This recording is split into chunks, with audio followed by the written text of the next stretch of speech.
Hey craft buddies, have you ever been scrolling online or strolling through a craft fair and saw some of these really cool customized wood keychains or even these cutting boards that you can customize with the handwriting of a loved one? Well, these were made with a laser and I am super excited because I just added one to my craft room. So today I am sharing my thoughts on the machine, my thoughts on laser projects in general, and giving you all the details so you can use it to make an informed decision to see if a laser would be cool for your craft room or not.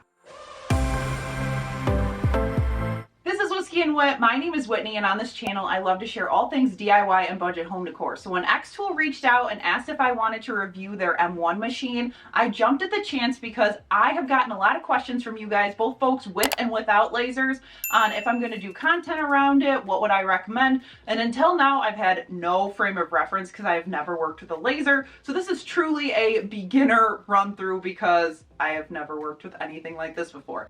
So in layman's terms, this machine can do a lot of different things. And basically, if you took a Glowforge and mashed it up with a Cricut, you would get this machine. What I mean by that is you can cut with a blade in here. So you can do regular vinyl, heat transfer vinyl, you can do like leather, all the different things that you would think of cutting on a Cricut.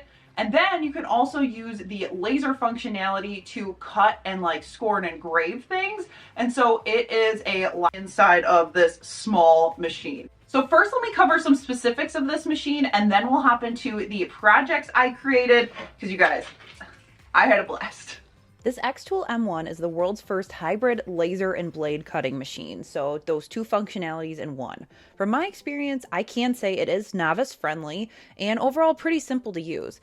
Between the cutting, scoring, and engraving features, it supports hundreds of materials from soft up through tough. It also has a built-in 16 megapixel camera that gives you a real-time image of your machine for precise placement for your designs. You can also remove the bottom for larger projects and use the R2 rotary tool attachment to engrave cylindrical items.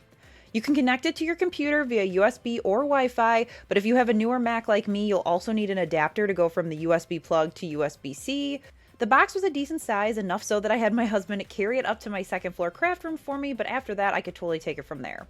It was packed well and it was easy to unbox. It fit pretty good on my filming desk, but was too deep to be set on my Cricut cart.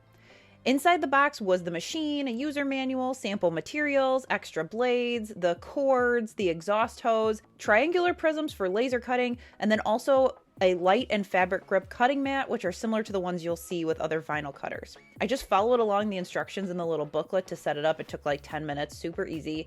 And in that process, I had to attach the exhaust hose to properly vent any of the fumes that come when cutting certain things with a laser.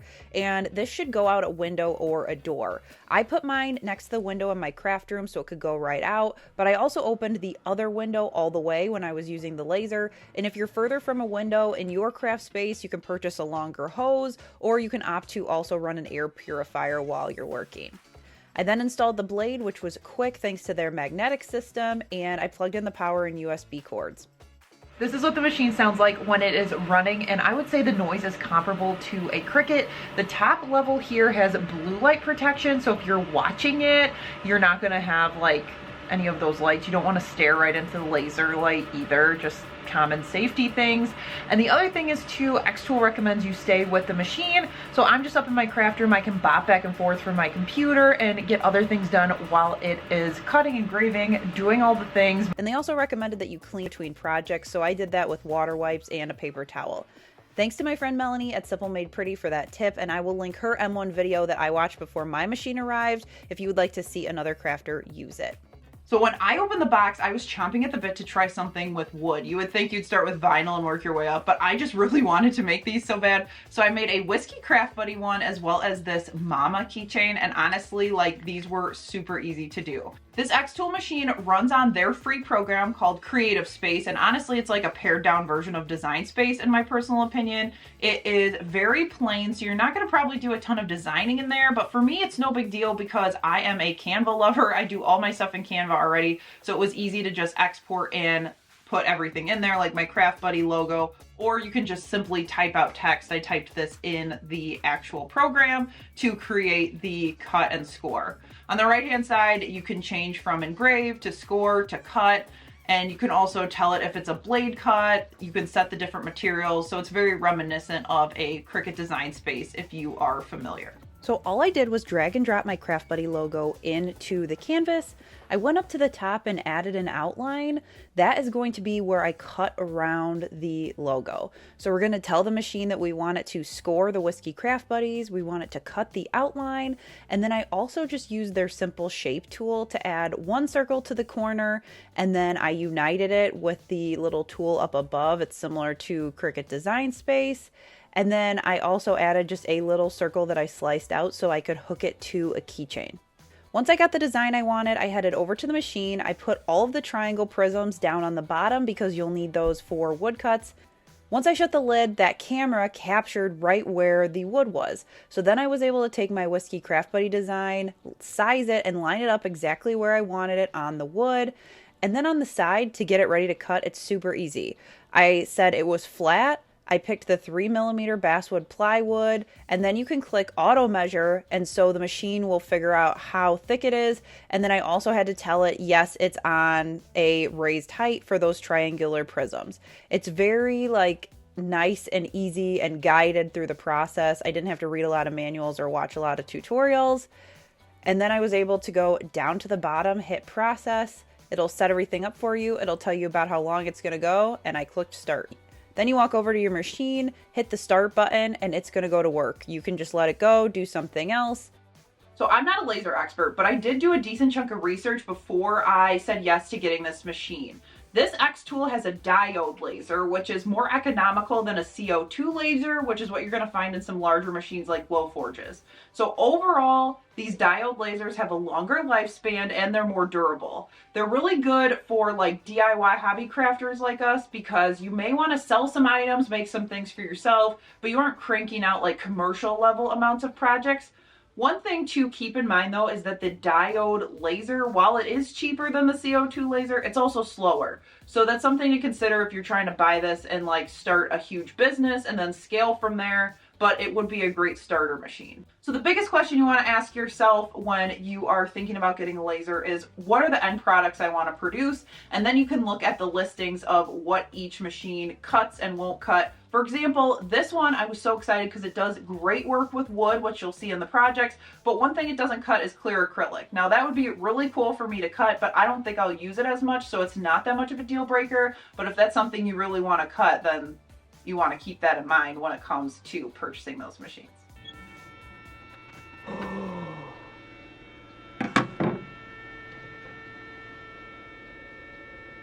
Oh, guys, look at how cool. Oh, this is so fun.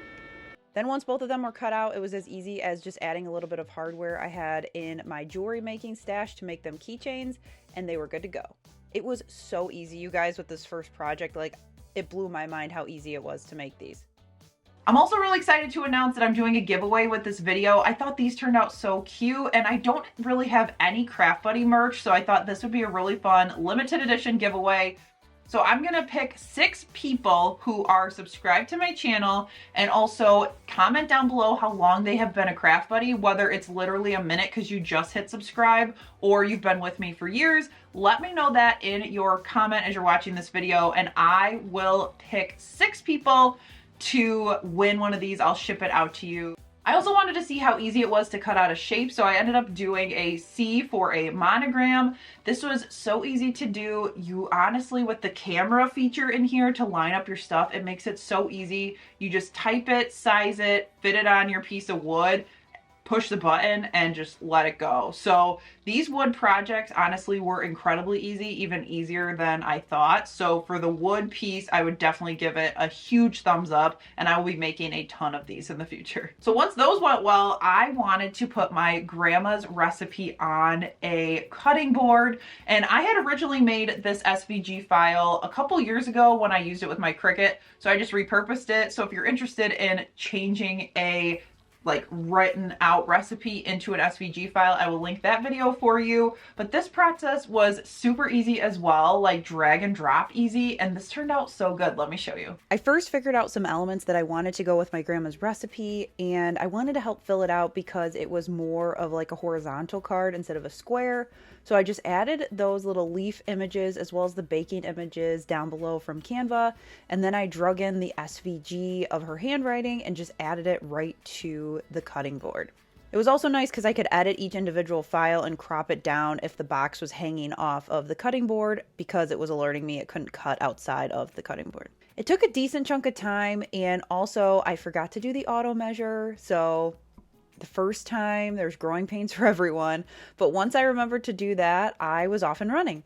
This cutting board was a $5 Walmart like dollar spot bamboo cutting board. So because there wasn't a setting, I just set it to a bamboo plant marker, and it ended up working with the auto measure function. So if it's not an xTool product, you will have to go in and kind of mess with the settings to get it right, similar to if you're not using Cricut vinyl or Cricut materials, you kind of have to tweak it yourself. I ended up doing two separate versions, one on the cheap Walmart one as well as the one from the craft section. I like the one from the craft section better, but this is so beautiful, such a great keepsake, and you could definitely also sell these for a profit to help cover the cost of the machine. These are the two women the recipe is from, and you can thank them for my love of DIY. They played a huge hand in it. So I learned the better quality your board, the better quality it will turn out. But honestly, both of these look great, and I will be displaying those in my house. It is so nice that it's etched on there. I can add a ribbon and just display it. Great.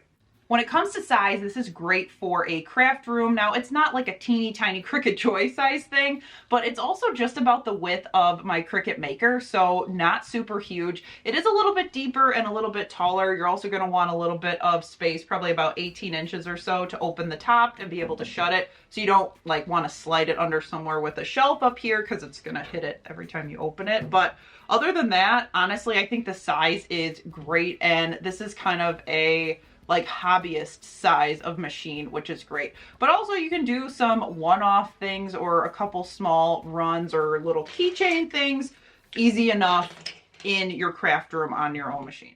Another thing of note is that they don't have an app. All of this is done via desktop. Now, when I do my Cricut and printer and all the things, I'm usually on my laptop, so I didn't notice at first, but I know a lot of you use your Cricut and other tools on iPads or phones, so they don't have an app. So that's just something to keep in mind. I don't know if they have that in the works for the future, but just something to keep in mind if you are a phone, tablet person, this program is not an app as of the time that I'm filming this video.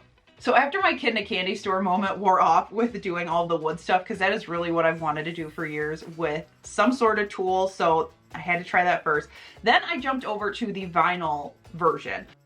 The interesting thing about these mats, you get two, a fabric one, which is pink, and then this blue one, which is your light grip, which you can use for all the vinyl. It's got a sticky top and bottom. So you apply the vinyl to the sticky top, and the sticky bottom sticks to the machine so it doesn't move around on you.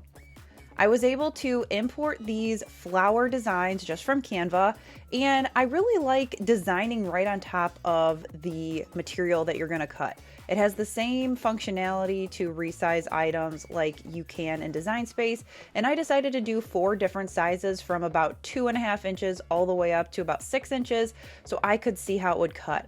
I also like that you can lay it out however you want to help reduce vinyl waste. The overall design process is quick and easy, but it did take a decent chunk of time to cut. It did take 20 minutes to cut all 4 of these, like 19 or so. So that I think is slower than the Cricut. And the other thing to think about with vinyl is that when you're putting the mat in here, you are limited to that size. So it doesn't have a roller, so it's not like you're gonna cut like larger signs, but you know, depending on the size of what you're trying to cut, if a laser is more important to you and then you just get some vinyl cutting as a plus, that could be something to keep in mind too.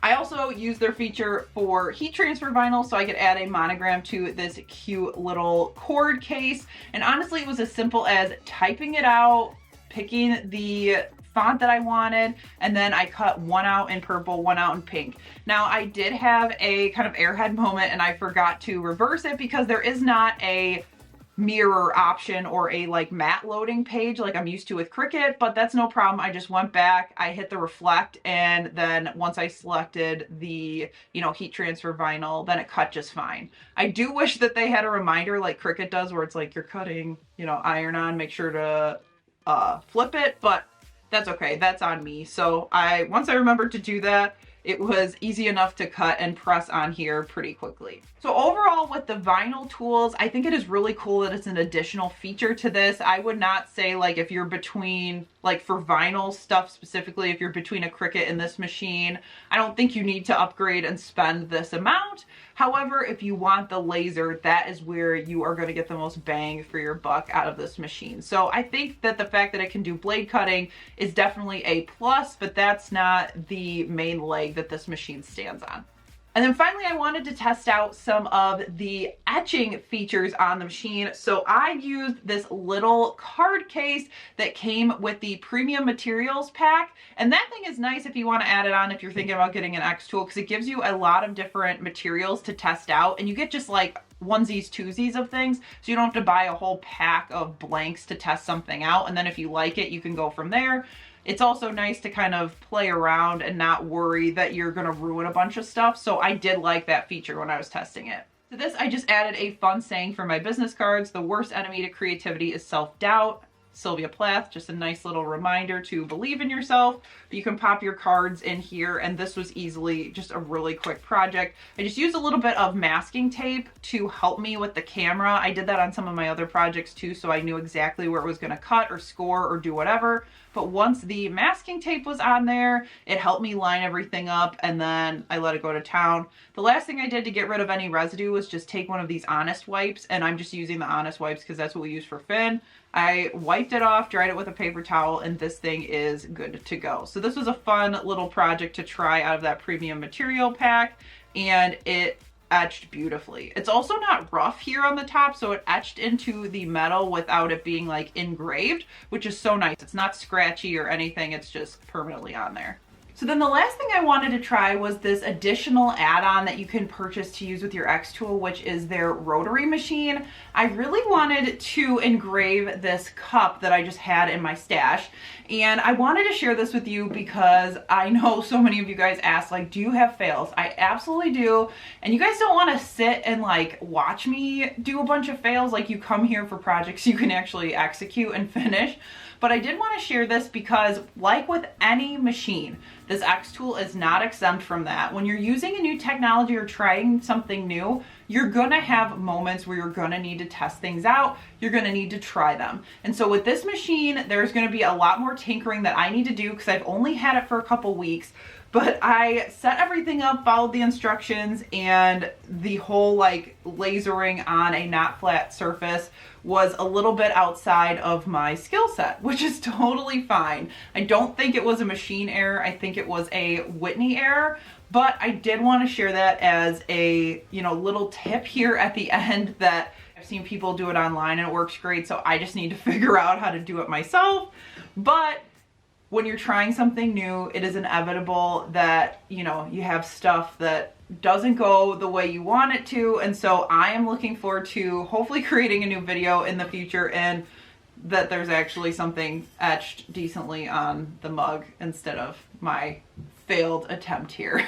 I hope this video was super informational and really answered a lot of your questions on what this machine can do. I know it only scratched the surface because there are literally so many different materials and so many things you can do with this machine. So let me know down in the comments if you would like me to do more laser or specifically xTool tutorials and videos, because I would be happy to do that if the interest is there. I will have all the info on the machine, the different parts that I have, the materials packs, all the things will be linked down in the description if you want to check it out. And also be sure to leave a comment with how long you have been a craft buddy, and make sure you're subscribed to Whiskey and Wit so you have a chance to win one of these fun little Whiskey Craft Buddy keychains. I would love to send you this so you can rep your Craft Buddy loyalty on your keys or your bag or your purse or whatever you have. Thanks so much for watching. Thanks to xTool for sending me this to review for you guys, and I will catch you in the next one. Bye!